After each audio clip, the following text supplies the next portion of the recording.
Copacul Magic, episodul 4. Stai, nu, ce faci? Nu fă asta.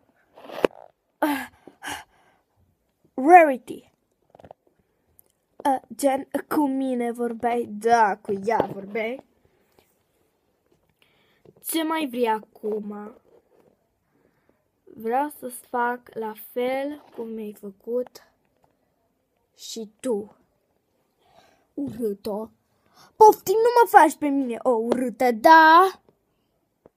Tu ești o urâtă dacă mă faci, da? Deci nu ai dreptul. Ba da, am dreptul. O, Doamne! O, Doamne! Vezi că pot să fac orice vreau eu când îmi doresc eu, nu doar tu mă poți împinge. Wow, Fato, ai fost tare! Nimeni nu i-a mai luat apărarea lui Rarity, dar nu trebuia să faci nici chiar așa ceva. Trebuia, pentru că și ea mi-a făcut la fel ce era, dar nu o să stau aici pripiptă și atâta, nu? Acum ce? Nici ție nu-ți convine? Bine. Ba da, chiar îmi convine, dar nu trebuia să-i faci așa ceva.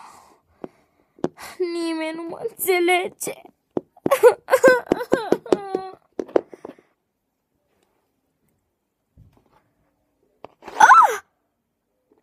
Rarity!